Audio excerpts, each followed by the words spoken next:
Tudo da Canção Nova em um só lugar. Canção Nova Play. Louvado seja nosso Senhor Jesus Cristo.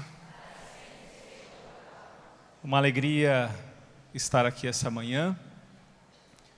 Uma alegria ter que falar, especialmente aos jovens.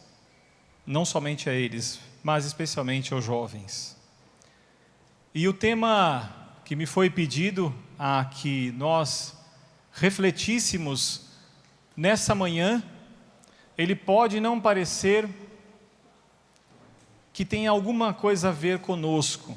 Ele pode parecer alguma coisa já passada na história, e talvez a gente não perceba o impacto disso em nossa vida. Talvez esteja dentro do nosso coração, ali, pertinho de nós, embaixo do tapete, que precisa ser limpo, que é o tema da revolução sexual. É algo que pode chamar a atenção, pelo menos de algumas pessoas, mas eu quero chamar a atenção de todas as pessoas aqui, não só as presentes, mas aquelas que estão nos acompanhando agora nesta manhã. Porque é importante falar sobre essa temática da revolução sexual.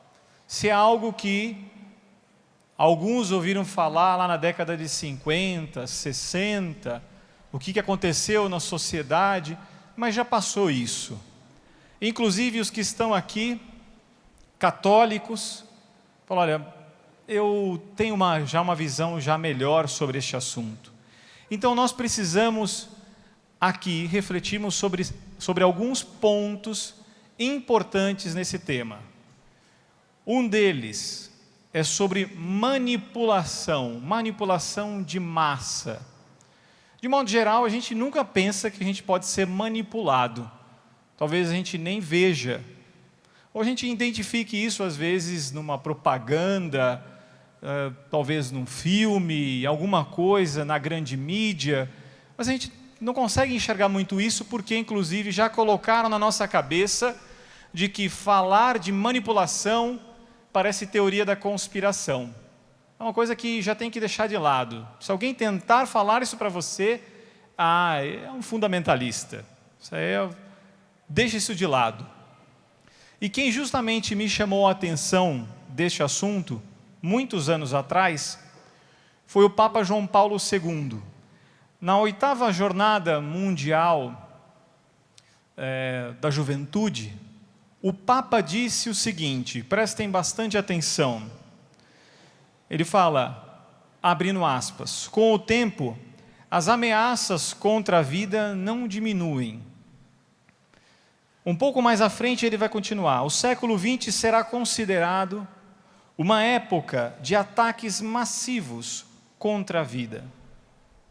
Os falsos profetas e os falsos mestres conseguiram o maior êxito possível, além das intenções, que podem ser várias e apresentar talvez aspectos convincentes, até mesmo em nome da solidariedade, estamos na realidade diante de uma conspiração objetiva contra a verdade.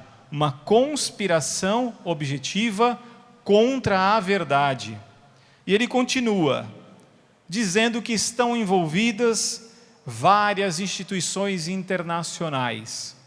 Então veja bem, João Paulo II, 8ª Jornada Mundial da Juventude, já passou um certo tempo isso, dizendo aos jovens, quase com um talita cum, olha, levanta, acorda, estão te enganando, e talvez você não entenda o que está acontecendo, estão te alienando de propósito, estão te deixando à margem de propósito, e vão massificando a todos na sociedade, porque tem certas intenções. Então João Paulo II está tentando mostrar, olha, tem um agente por trás disso, tem gente trabalhando contra o povo. E a gente pensa que não, tudo é Alice no País das Maravilhas, tal. É necessário ver, tocar na doença social, é necessário ver isso para poder, sim, diante de um diagnóstico correto, curar, remediar, ajudar o próximo, que às vezes está muito próximo, está dentro de casa, é o vizinho, está na escola, está na universidade, está no trabalho, está em nosso meio e talvez dentro de nós também. Então, nesse início, quero trazer esta ideia de João Paulo II, esta colocação, essa denúncia do Papa João Paulo II, que é muito atual, justamente porque passado tanto tempo, de tantos livros escritos sobre sexualidade humana e tal, hoje nós temos um desafio de um monstrengo que está aqui, que foram implantando em nossas cabeças e que estão justamente sendo os grandes obstáculos internos. O que eu quero dizer com isso? Os pais da chamada revolução sexual, eles tinham um interesse. E para chegar a certos objetivos, eles tinham meios para poder fazer isso. Para implementar aquelas ideias, elas não poderiam ser implementadas declarando-as, mostrando qual era a intencionalidade. Não podia fazer isso. Tinha que fazer o povo modificar as suas ideias. Precisava mudar os critérios que o homem, que o ser humano tinha no seu coração. Só que ele não poderia perceber essa mudança.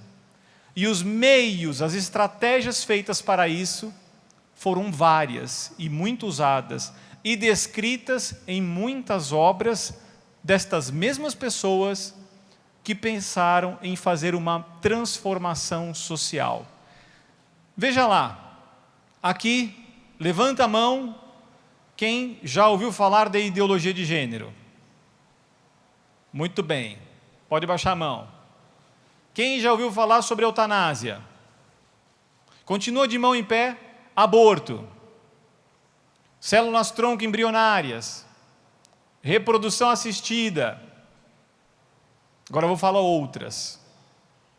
Morte digna, alguém já ouviu falar dessa morte digna? Tudo bem, já ouviu falar, tem uma morte digna, tá, mas que isso seja uma nova roupagem para matar uma pessoa de idade, ou nem tanto de idade, ou seja, um velhinho, chamado morte digna. Amor intergeracional, quem já ouviu falar, levanta a mão, mas só quem ouviu, amor intergeracional. Muito bem, está vendo? Pouca gente ouviu falar disso. Alguns levantaram a mão, ótimo. Veja bem, tudo isso que eu falei aqui faz parte de uma agenda, faz parte de uma estrutura que o Papa João Paulo II denunciou em uma encíclica escrita no ano de 95, chamado Evangelho da Vida. Evangelium Vitae é o nome da encíclica. Dentro dela ele usa o termo, no artigo 28, ele fala assim, cultura de morte. Muito bem colocado, graças a Deus ele deixou isso para nós, mostrando de uma nova cultura, uma ideia de um novo homem, uma nova sociedade. Estas questões estão sendo tocadas no Brasil há um certo tempo, mas também estão no mundo. Quando você vê na internet, especialmente muito mais na internet do que na televisão, falam na grande mídia, falando o que está acontecendo na Europa, Estados Unidos, por que será que esses temas estão candentes? Será que por trás dessas temáticas, que estão sendo sempre parece que faladas e voltando atrás disso, não tem por trás alguém fazendo isso com certa intencionalidade? Nós muitas vezes nem nos questionamos, por que será que estão colocando isso? Será que não estão querendo vender alguma ideia? Apresentar algo? E será que o que querem por trás disso? O que é que de verdade querem? Então nesse início, a gente começa a perceber o seguinte, quando a gente vê, por exemplo, um esporte, eu me lembro, quando era bem jovenzinho, o judoca Aurélio Miguel, ganhou medalha nas Olimpíadas e tal. Logo depois eu me lembro que, como se falou muito disso na época no Brasil, muita gente foi fazer judô. Depois, nós tivemos aí Gustavo Borges, se recordam dele, alguns aqui? Nadador brasileiro? E muita gente foi fazer natação. Então, veja, a gente assiste e quer fazer. Nos apresenta uma coisa e nós vamos atrás delas. A gente até não está nem com tanta fome, mas, bom, alguns eu acho que estão com um pouco mais, porque está chegando a hora do almoço, né? Mas, apresenta-se um sanduíche maravilhoso na televisão e dá aquela vontade de comer aquele sanduíche. Ou, por exemplo, quantas vezes eu não já vi isso, jovens ali com seus 14 anos, e viram lá o iPhone 10. E aí chegaram para a mãe, me dá o iPhone 10. Né? E a mãe já, olha, iPhone 10 não é tudo igual? iPhone 4, 5, 6, 7, 8 e tal, o que é o 10? Mãe, é que o meu amigo tem. Né? Meu amigo tem, por que eu não tenho? Né? Ah, porque ele não é meu filho. Você é o meu filho. Né? E eu não tenho condições de comprar isso aqui ainda. Não, mãe, mas olha, você compra ali e tal. E muita gente vai atrás, faz um esforço enorme, pais fazem um esforço enorme de dar para ele. Aí você dá para ele. E depois o que acontece? Passado um tempo, já passou um pouquinho, logo passa ele com certeza, quando aqui no Brasil tiver condições de ter, vão inventar o iPhone 50, não sei.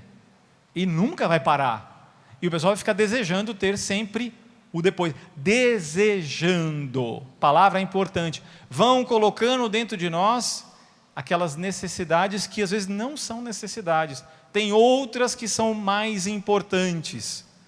E como é que se faz o uso da manipulação? É pela linguagem.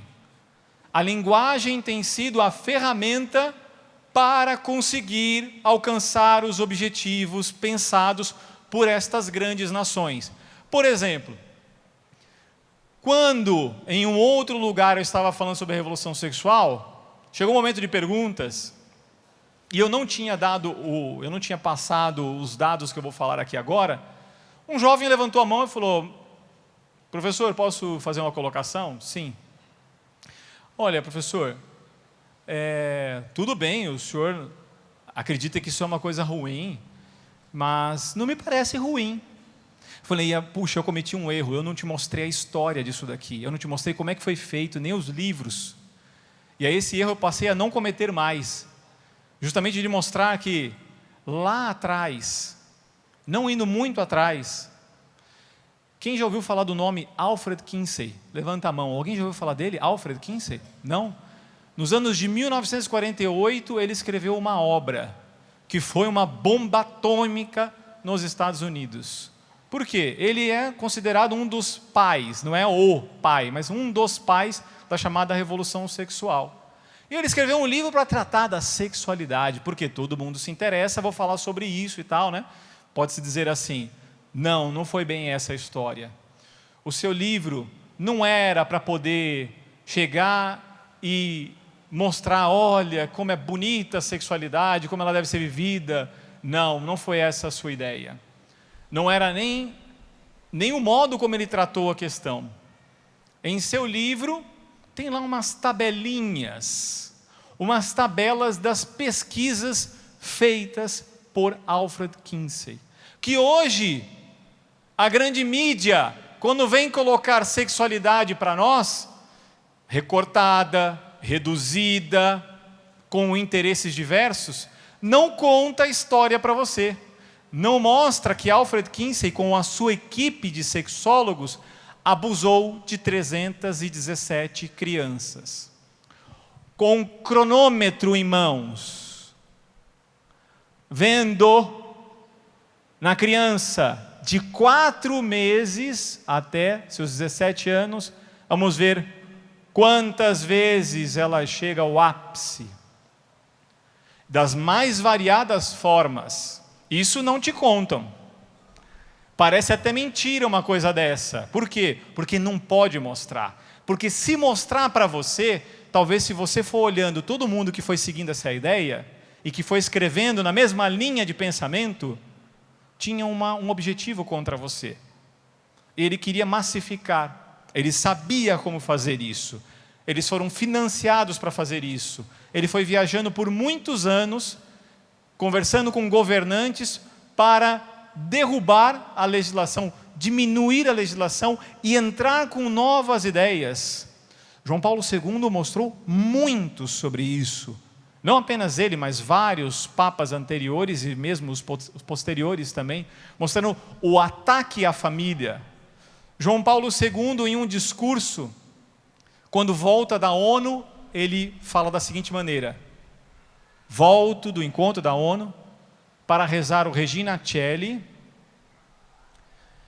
e para combater um programa que quer destruir as famílias. Frase de João Paulo II. Um programa que quer destruir. E ele fala, eu quero combater. Ele fala que vai combater com oração e com a palavra. E te ajudar a não ser massificado, a não ser enganado. Por quê? Por trás da temática da revolução sexual, qual era o objetivo aparente para as pessoas? Ele vai te levar a você ser livre das repressões, especialmente uma que é aquelas que eles foram colocando. A igreja reprime, a igreja quer se imiscuir, quer interferir, quer mandar, quer falar para você como é que você deve viver a sexualidade e tal. Só que se ele falasse assim abertamente para o povo, contra a igreja, deste modo, talvez não fosse eficaz. Como é que foi feito isso? Usando de propaganda. Inclusive, muito antes de Alfred Kinsey, em 1928, o sobrinho de Freud, Edward Bernays, ele escreve um livro chamado A Propaganda. E ele utiliza da teoria da psicanálise justamente para poder vender e conseguir. E foi se vendo cada vez mais uma época de controle de comportamento, de como usar isso. E foram testando de muitos modos, na época mesmo, foram testando e foram vendo que era possível mexer com o povo. E onde tinha que mexer de verdade para poder massificar? Sexualidade. Justamente por quê? Porque temos um corpo, existe o prazer. E nessa história do prazer, olha, eu tenho fisiologia, eu toco, eu vejo, eu ouço. Então, eu busco cada vez mais esse estímulo. E o que eles vão fazer então? Vão criar o hiperestímulo, vão hipersexualizar a sociedade, vão fazer isso com frequência para massificar. Por isso aquela frase, só pensa naquilo. Já ouviram? Já? Só pensa naquilo. Ah, bom, porque foram se voltando, colocando demais em todas as coisas para vender, com muita frequência, mas a gente não foi percebendo, ou pelo menos os nossos pais e avós não foram percebendo, e nós também muitas vezes não vamos percebendo que os programas vão usando disso para implementar aquilo que João Paulo II chama de um novo código ético. Por que um novo código ético? Um novo modo de ser? Porque querem mudar o modo de ser nosso. Querem mudar os critérios. Como é que fizeram isso? Olha, teve uma época que começaram a falar dos abusos da pedofilia de sacerdotes. Fizeram vídeos sobre isso, filmes sobre isso. Olha, que isso tenha ocorrido, se mostra que foi uma realidade. Agora, dizer que isso todo padre eu já estive com muitos padres em ruas, caminhando, e a pessoa torcendo a cara. Eu lembro de um que eu estava na missa, estava entrando, uma senhora passou por nós, assim, o padre de batina, falou, eu sei o que se esconde por trás dessa batina. Aí ele falou, um corpo, né? Só, né? Ela passou assim e foi adiante. Uma outra vez, em que os comentários, quando a gente estava em Roma, olhando assim, Os padres são pedófilos. Então, eles conseguiram emplacar, eles conseguiram colocar uma pecha. Por que fizeram isso? E as pessoas não prestam atenção. Nós vemos isso na história de um senhor que era ator, ele já faleceu nos anos 2000, 2000 alguma coisa, se eu não me recordo muito bem. Ele fez parte do filme daquele Star Wars. E ele, quando ele passou por um processo de conversão, ele não era católico. O processo dele começa porque ele ia fazer um padre anglicano, e aí ele faz o sinal da cruz errado, uma pessoa vai ensinar, e aquilo mexeu com ele, começou a mexer com ele. Tempos depois, ele justamente foi fazer o Padre Brown, e ele estava de batina, porque tinha que fazer o personagem, andando para cima e para baixo, e aí acontece que uma criança ali perto vem e pega na mão dele. E aquilo fez ele se questionar, e falou, puxa, acho que a igreja não deve ser tão mal assim, porque uma criança que nem me conhece, dá a mão para um estranho, porque reconheceu numa batina um sacerdote, deve ter alguma coisa bem diferente daquilo que estão me propagandeando, me falando tanto contra a igreja e tal. O filho dele adoece, e ele pede a Deus que se o filho se curar, ele se faria católico. E o filho dele se curou de uma doença grave, né? E ele se fez católico, ele se converteu. Ele, a família dele e tal, e morreu católico. Mas veja que, nesse processo da conversão dele, ele acaba falando que ele ouviu muita coisa contra a igreja. E o campo onde mais se fala contra a igreja, que quer falar contra a igreja, é um dos campos, né? Mas é um que fala muito, é sobre sexualidade, quer mostrar como se a igreja fosse castradora, repressora. Esses termos são muito usados, são usados de propósito. Quando você coloca ali o rótulo, aqui tem repressão e aqui tem liberdade, eu vou te fazer livre. Então, o que não te contaram está descrito na parábola do filho pródigo. Um padre argentino chamado Alfredo Sainz, ele comentando a parábola do filho pródigo, ele diz assim, o que é a parábola do filho pródigo? É um jovem que considera um pai como um morto. Morreu para mim. Me dá minha herança que eu vou viver minha vida. Tchau. Independência, liberdade. Quero sair da minha casa e quero experimentar a liberdade e tal. E ele vai. E o padre continua explicando e diz assim em seu livro, comentando a parábola do filho pródigo. O que acaba acontecendo no final com aquele jovem? Ele acaba apacentando porcos, não é isso? Na parábola do filho pródigo, acaba apacentando porcos. O padre diz exatamente assim, é exatamente isso o problema da liberdade. Quando se afasta de Deus, do Pai, da autoridade do Pai, para fazer uma experiência, fala assim, não, eu não quero Deus aqui, acaba a vida virando uma porcaria. O padre diz assim. Agora, nós somos chamados a apacentar porcos? Não, os porcos nas Sagradas Escrituras têm uma imagem. Não fomos chamados a apacentar porcos. Não somos tratados assim. Não é assim que Deus nos vê. Ele falou, não, mas você precisa usar umas rédeas castradoras para que você realmente seja bom. Não, não é isso. É que a ideia que te colocaram na cabeça, ou colocaram na cabeça de muita gente, é que viver a sexualidade conforme a própria natureza é uma castração. E os pais da revolução sexual e todos os posteriores a eles, que continuam falando da mesma maneira, esses são as boas pessoas, são maravilhosos. Mas imagina, por exemplo, depois de Marcuse, tem lá a Sulamit Firestone. Em sua obra, Firestone vai falar sobre o incesto. Olha, que coisa magnífica, né? Ter relação sexual com a mãe e com o pai. Não, mas ela vai colocar como se fosse... Ela fala, são tabus que foram impostos por um tipo de consciência. Hoje, para você, talvez seja estranho falar disso. Em algumas nações, já não. Por quê? Porque conseguiram introjetar de pouquinho em pouquinho. De pouquinho em pouquinho, sem que percebesse, de muita estratégia, com muita estratégia, foi impondo e hoje já é aprovado. Tem muita coisa que já foi aprovada. Por exemplo, que aqui eu posso citar a vocês, de algumas coisas que estão acontecendo em alguns países, para ver como as coisas são de pouquinho em pouquinho. Algumas vão assustar. E talvez pense assim, não, isso não vai chegar no Brasil. Não, já chegou. Eles estão de pouquinho em pouquinho alargando até que aprove por completo. É assim que tentam, é assim que foram tentando até que conseguiram modificar muitos países.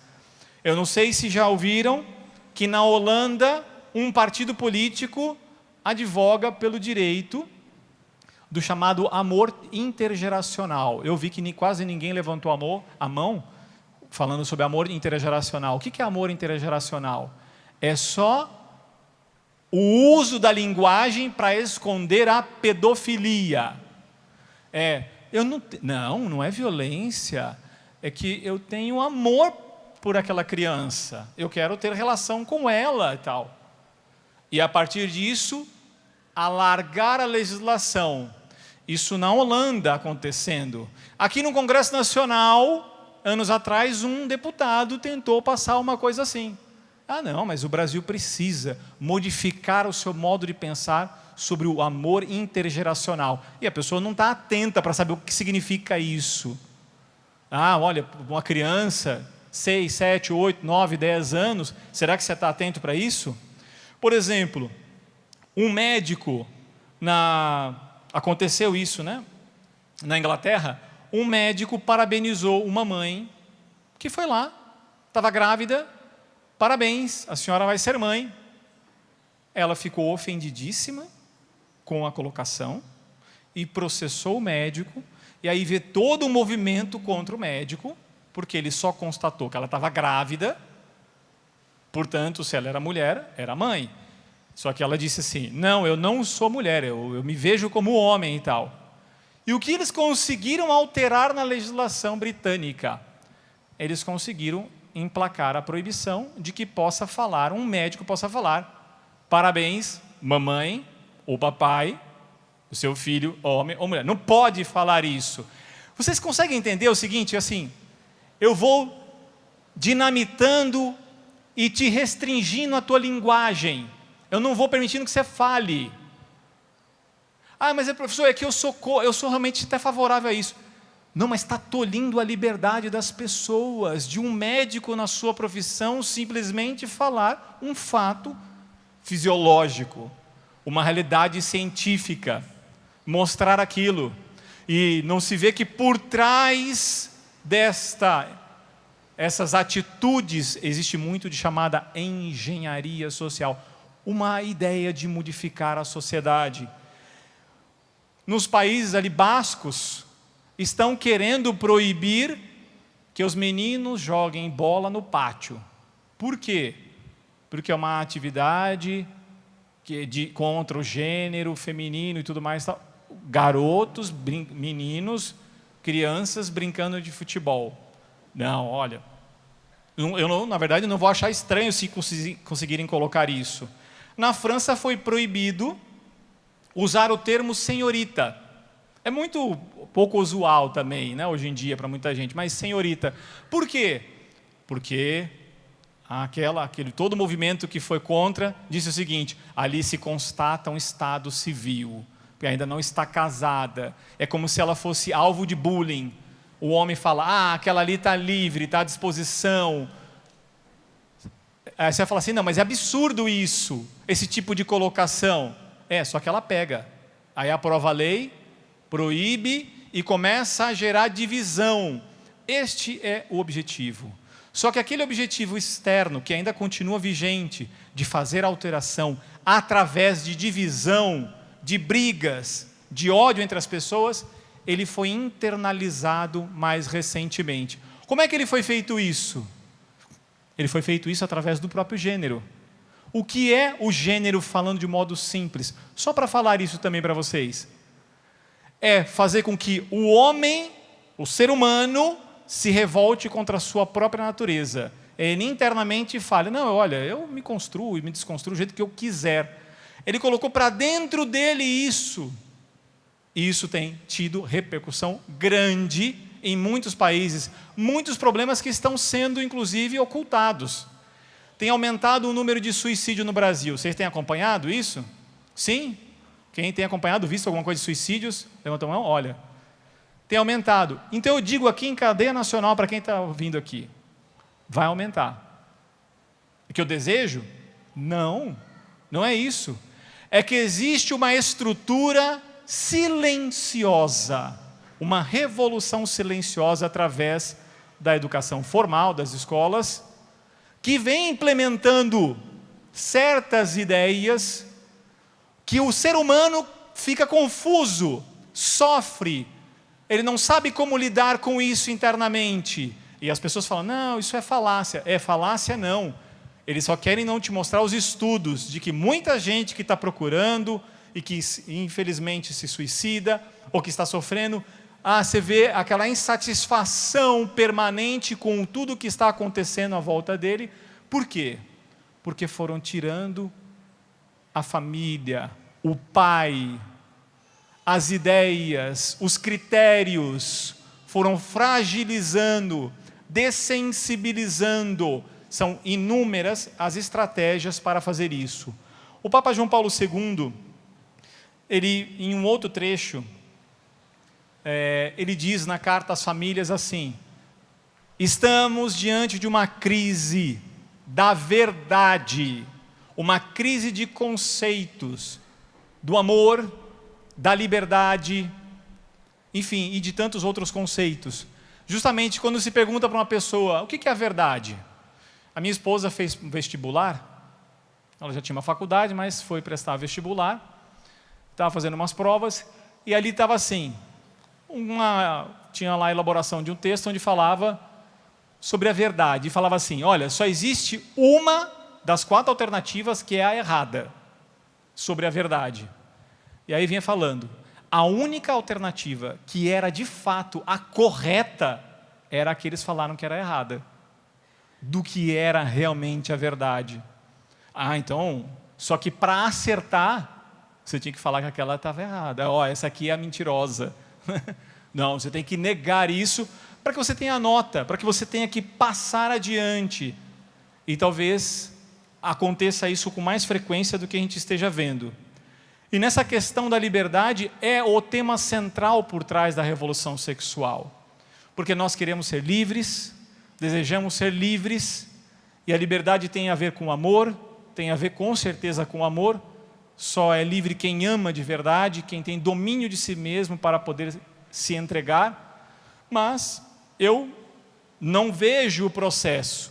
Querem me levar a este amor, a esse prazer, por vias que eu não estou enxergando. E às vezes está acontecendo comigo, ali, no meu dia a dia. Nós vemos na história contada, quem está com a sua Bíblia pode ver, em Atos 4, a história da prisão de São Pedro e São João, vai lá entre os versículos 17, 18 e 19, ali conta-se a história, o fato que ocorreu com São Pedro e com São João, foram presos por causa de um milagre, estavam falando muito daquele milagre, e aí as autoridades disseram o quê? Nós temos que fazer alguma coisa, e nós temos que punir. E aí eles ameaçaram os apóstolos, e eles, parem de falar. Felipe, vai embora daqui, não fale, tá? Né? Pare de falar, pare de ensinar a verdade de Jesus Cristo, razão do próprio milagre. E aí eles falam para eles assim, veja se é justo obedecer antes aos homens do que a Deus. Ali está a verdadeira liberdade que não querem nos mostrar. Que a verdadeira liberdade não é falar tchau Deus com seus mandamentos. Não, é muito diferente. Eles falam, não, muito pelo contrário. Quem nega a Deus acaba obedecendo aos próprios homens. Portanto, muitas vezes, com essas falsas ideias que acabam nos impondo silenciosamente, o que acaba acontecendo conosco é que, sem perceber, vamos seguindo as ordens, os critérios, um modo de ser e de pensar conforme muitos que a gente nem enxerga. que escreveram obras, livrinhos e mais livrinhos sobre esse tema, muitos tratados nas escolas e universidades, ou, se não viu esse tipo de material, que está de fundo, sempre ecoando na sociedade, sendo usadas ideias de um Herbert Marcuse, de um Michel Foucault e tantos outros, das Kate Millett, por exemplo, da vida, que fala sobre isso, do como enganar a sociedade, como manipular. Ou seja, por trás da revolução sexual, o que tinha? Uma revolução política. Queria-se mudar a legislação para mudar os costumes. Mudar, como diria o padre Julio Menvielli, um grande sacerdote argentino, já falecido, né? Que ele escreve, olha, temos aqui uma sociedade com pilares. É importante você entender isso. A sociedade que você pisa tem certos pilares, que os papas chamam de princípios inegociáveis. A gente não vai negociar vida e família. Não é negociável isso. Eles são os alicerces de uma sociedade. Onde é que se ataca a sociedade? Nestes alicerces. Porque o objetivo é fazer uma nova sociedade. Só que a gente não acredita que está acontecendo isso. Que às vezes as pessoas são inimigas umas das outras sem ter feito nada, por conta de ideias que já foram sendo assentadas na cabeça e você fala, olha, acho que alguns daqui me conhecem na luta contra o gênero. Quem conhece? Levanta a mão aqui. Ok, já muita gente viu, publiquei em livro sobre isso. Eu me lembro quando fui a um debate, eu não conhecia a pessoa que ia debater comigo. Só que cheguei lá, procurei saber quem era, vi quem era a pessoa. E naquele momento eu me aproximei, comecei a puxar conversa, normal, conversa, amenidades, tá? Amenidades, conversando normal e tal. A pessoa já ficou um pouco assim. Mas eu fui falando ali, né? Tentando conversar normal. Eu digo conversar normal porque, para ela, eu era anormal. Eu vinha de Marte, com uma ideia maluca, contra a liberdade do ser humano. Que eu posso fazer o que eu quiser e tal. No final das contas, o que eu estava tentando conversar com ela, ela dizer, eu não mordo. Eu sou normal também, tá? Vivo uma vida normal como você. Temos ideias diferentes aqui. E talvez não é só diferente por uma diferença de eu estou de um lado e você está do outro. Não, pode ser que aquilo que você pensa seja nocivo. Mas o fato é que transcorreu o debate e a pessoa, como em todos os debates, sempre quem está contra ele, no caso, a gente não faz isso, mas no meu caso eu estava sendo ofendido ali, ela nunca tinha me visto, era a primeira vez que a gente se encontrou, e a gente estava conversando. Fui lá no final cumprimentá-la, falei, professora, a senhora não conhece minha vida e tudo mais e tal, mas ela pouco se importava com aquilo. Eu a tratei com respeito, né? E estou contando isso porque a impopularidade por falar a verdade causa medo nas pessoas. As pessoas não falam a verdade porque elas têm medo. Elas não querem se confrontar consigo mesmas e com a própria verdade. E aí elas acabam se adequando para estar no grupo, para estar com os demais. Só que elas não pensam que estarão ajudando os demais, falando a verdade, mexendo naquela ferida para poder curar. Fala, não, olha, você tem uma natureza e você será muito mais feliz deste modo. Não se toca desse modo muitas vezes porque tem medo de falar isso. Então, o que é importante nesse momento de reflexão nossa aqui? Vendo que há um processo de manipulação que quer nos escravizar, quer nos retirar a nossa liberdade, e que a tal da revolução sexual, que seria para levar à liberdade, foi trazendo consequências. Como a gente não conhece a história, a gente parece que está tudo muito bem sobre isso. A gente olha para trás, nos falaram que para trás era tudo ruim em família. Era tudo muito, não, olha o casamento do jeito que era. Alguém assistiu um filme que passou anos atrás chamado 12 é Demais? Alguém assistiu? De uma família que tinha 12 filhos. O que faz o filme? O filme só faz desmoralizar a família. Ah, que ridículo, não sei o quê. Por exemplo, se eu fizer aqui agora, dos jovens que estão aqui, quem quer casar, levanta a mão. Excelente, baixa a mão.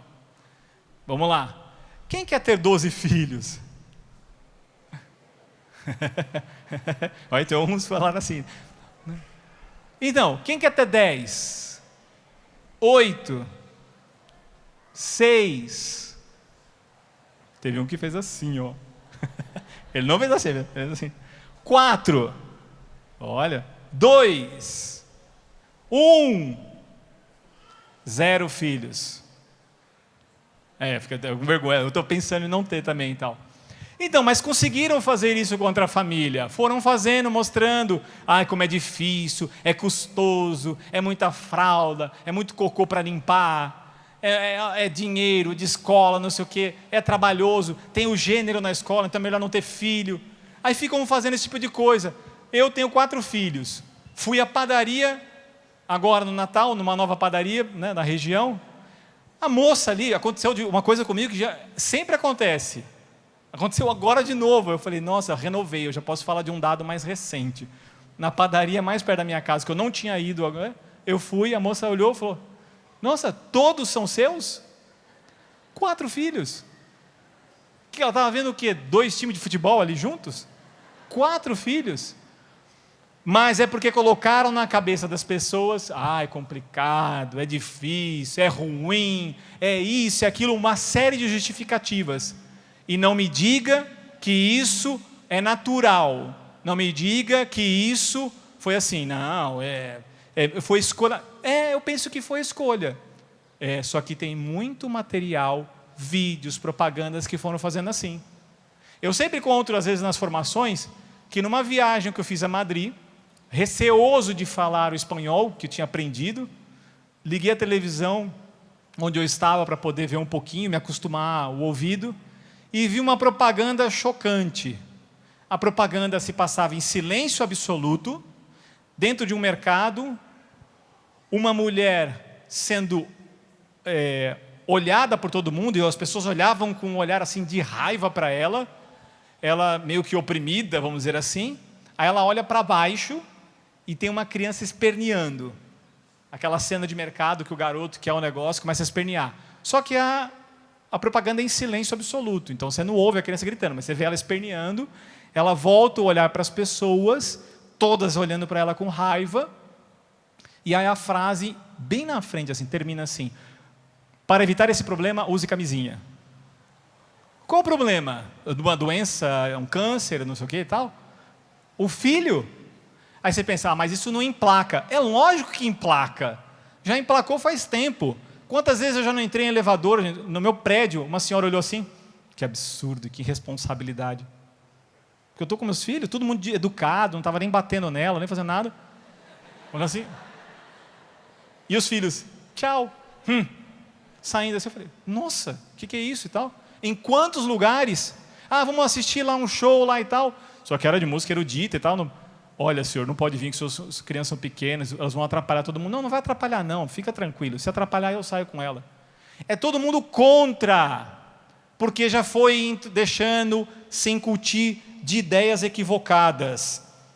E o problema disso é que essa falsa liberdade, que já vem de séculos sendo desconfigurada, ela quer mostrar que o centro da sociedade é o homem, é o ser humano, e não é. O centro da sociedade é Deus.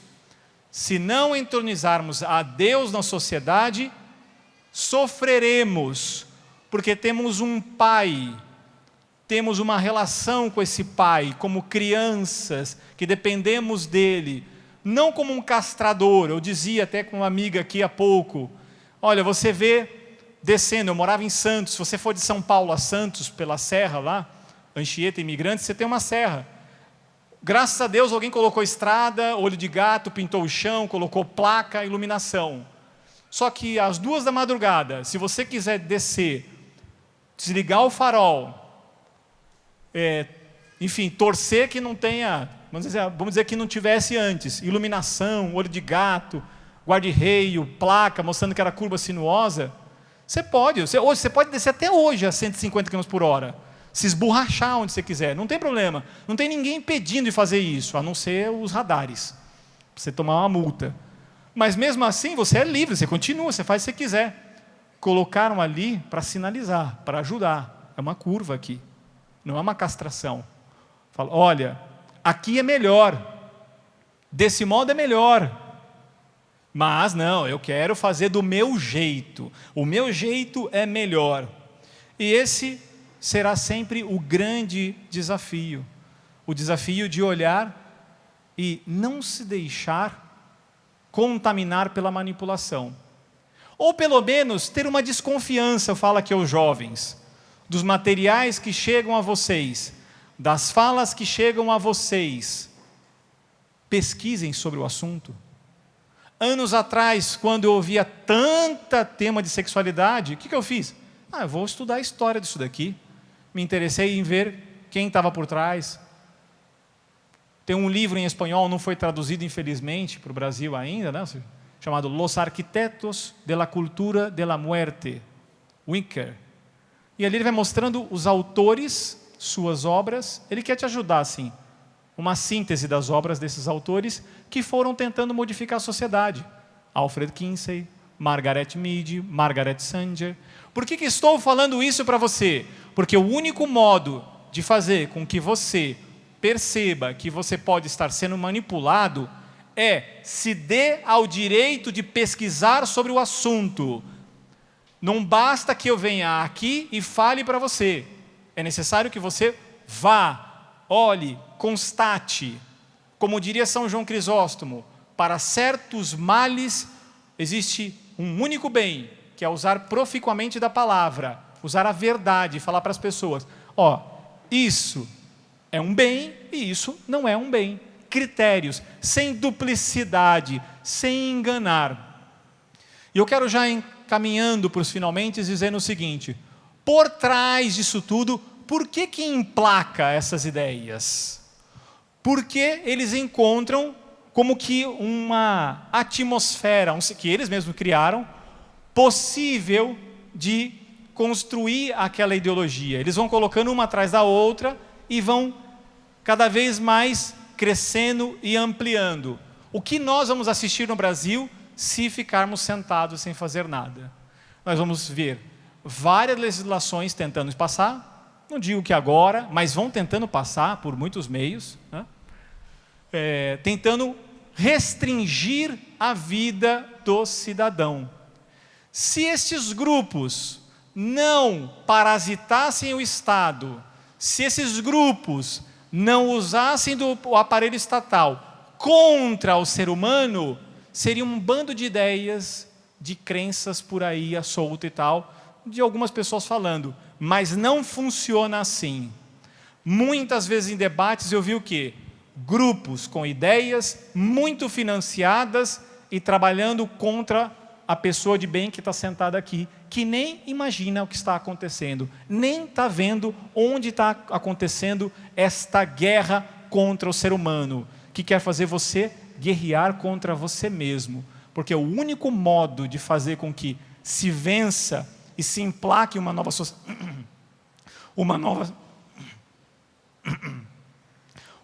sociedade com essa nova configuração é fazer com que você aceite sem o filtro da inteligência. E como é que faz isso então? Usando muito da tua região límbica do cérebro. Preste atenção nisso para você entender como é que te manipula. O teu cérebro é dividido em 3 partes. O córtex cerebral é responsável pela parte que cuida da reflexão, da atenção ali que você tem que dar para entender as coisas, entender mais profundamente.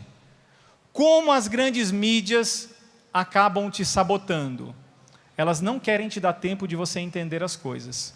Elas ficam hiperestimulando a região límbica, dopando a região límbica, para que você tenha repulsa a qualquer coisa que seja mais profunda, que te ajude a pensar, que te ajude a de repente mudar, que você veja algo mais denso. Não, isso não, porque é enfadonho, é pesado, é tão mais gostoso a gente falar disso.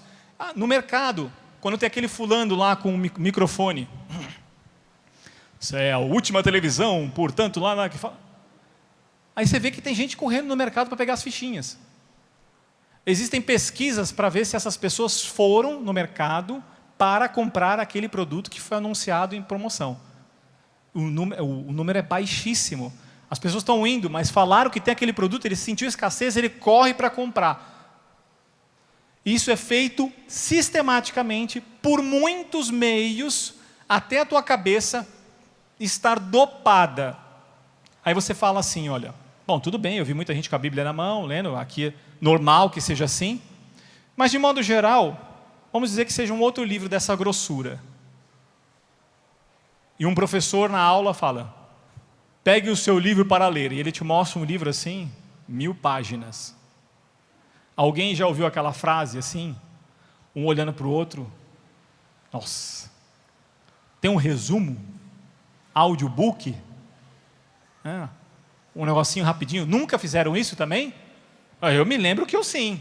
Tudo bem, aqui só tem santo, né? Desculpa. Mas assim, eu me lembro de professor pegar um negócio e falar, nossa, o negócio vai ser difícil e tal. Muito denso, né? Porque a cabeça já está fragmentada. Coisa rápida. Vamos lá, o tempo é dinheiro, tem que ser rapidinho. Vamos lá, coisa gostosa, tal. Então, o gosto faz parte. O prazer é uma coisa boa. O problema é quando hiperestimulam e fazem você ficar refém dessa estrutura.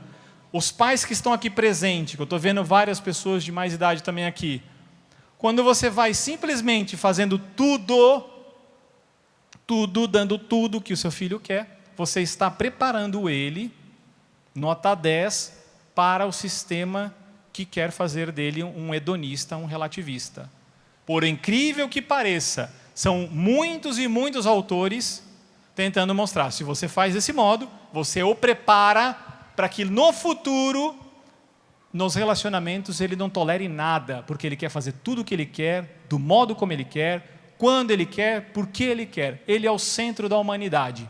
E aí depois não reclame se no teu relacionamento tiver problema, porque quando começa a ter dificuldade do defeito, não quero mais, não está bom, não gostei, tchau, vou sair. Não para com nada, com ninguém, em nenhum trabalho para também.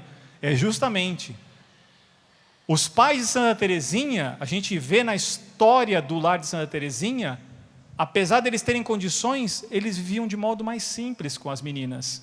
Eles procuravam fazer com que elas tivessem uma vida simples, com certos cuidados, é lógico, mas de modo simples, que elas entendessem, que não fossem reféns, vítimas de uma sociedade que vai falar, não pode frustrar.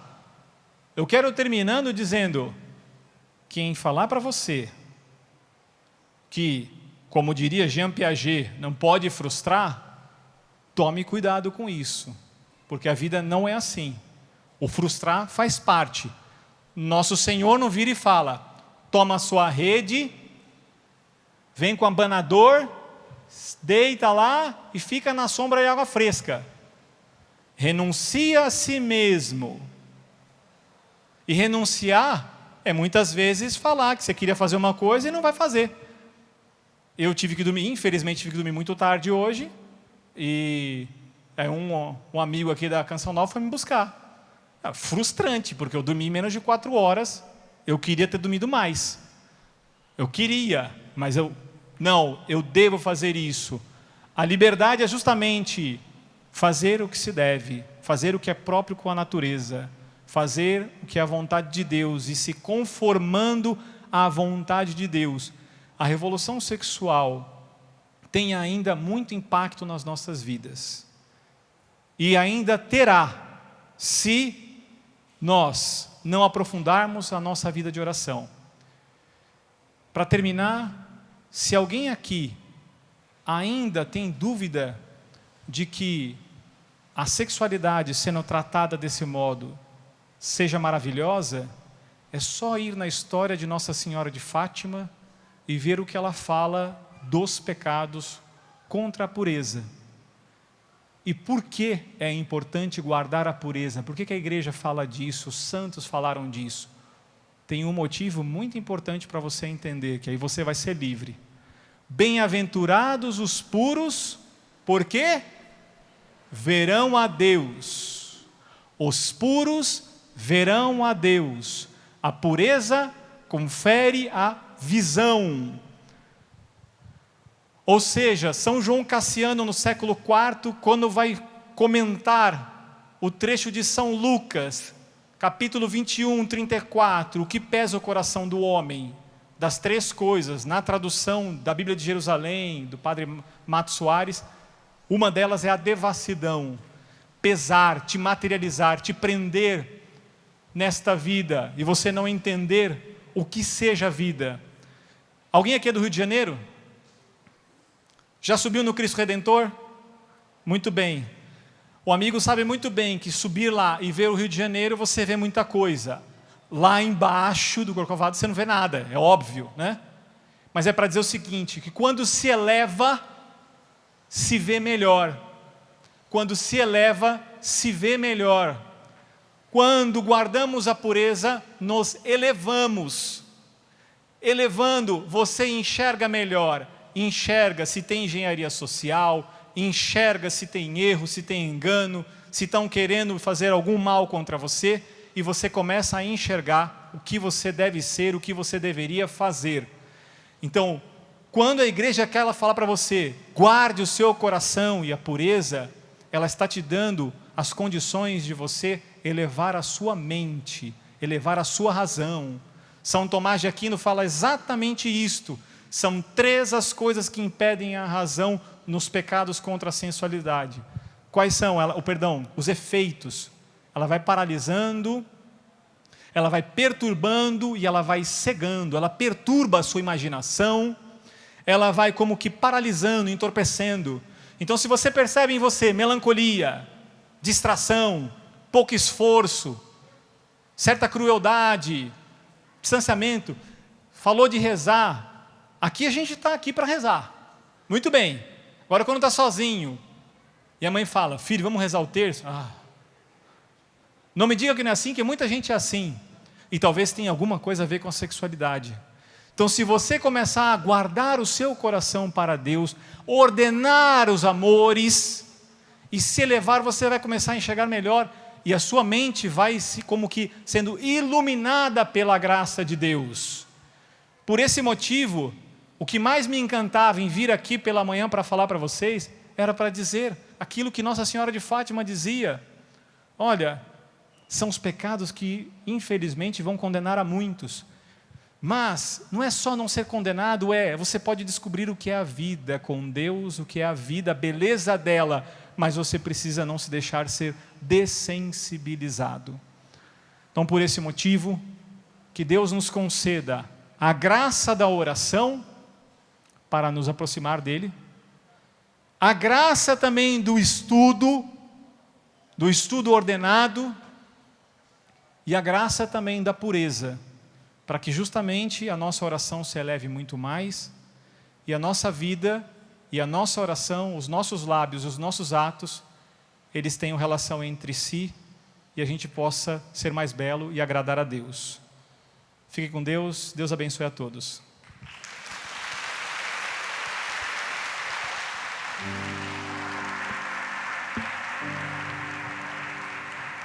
Nós não podemos terminar esse momento a não ser de outra forma. Aqui neste palco, por inúmeras vezes, o jovem, o profeta, já disse a muitas pessoas, a uma multidão, ou santos ou nada. Nós precisamos nos decidir. Ou lutamos pela santidade, ou nos conformamos em viver no chiqueiro. Eu não sei aonde você quer estar, mas eu tenho certeza que não é lá, é lutando pela santidade. Existe um céu preparado para mim e para você, e é por isso que você está aqui, para fazer a diferença nesse mundo. Deus não só preparou esse momento para que você pudesse encontrar com Ele, mas que você também pudesse se tornar um grande discípulo, um missionário, um revolucionário neste tempo, aonde você mora, na sua escola, na sua casa. Deus conta com você. Diga isso para quem está do seu lado. Deus conta com você. Ajuda essa pessoa a levantar agora, a ficar de pé. Segura firme na mão dessa pessoa. Levanta a mão dessa pessoa lá no alto. Isso. Vamos terminar assim. Fecha o seu corredor aí. Isso. Pode fechar. Somos uma geração de santos. Somos uma geração revolucionária que está aqui pronta para lutar contra tudo aquilo que o mundo vem nos apresentando. É por isso que nós estamos aqui. E a vantagem de todas essas coisas é que Deus está do nosso lado. Você não está sozinho. Ergue o braço do seu irmão mais alto que você puder. Isso, mais alto que você puder. Deixa ele na ponta da unha, vai. Isso. E canta junto com ele isso. Ou santos ou nada mais queremos ser. Ou santos ou nada. Ou santos ou nada mais. Ou santos ou nada mais queremos ser. Ou santos ou nada. Ou santos ou nada mais. Assim, vai lá. Em meu pensar, em meu sentir, em meu sentir, meu falar, na hora de decidir, na hora de decidir, em todo meu proceder, acima de tudo, vivendo a dor e o sofrer, ou santos ou nada, canta, canta, ou santos ou nada mais queremos ser, ou santos ou nada, ou santos ou nada mais. Quero ouvir você, vai lá, os santos ou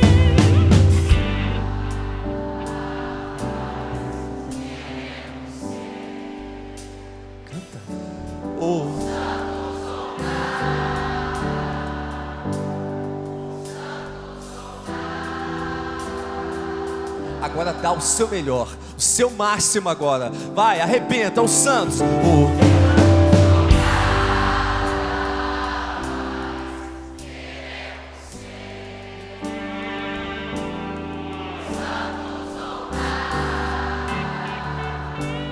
Os santos ou nada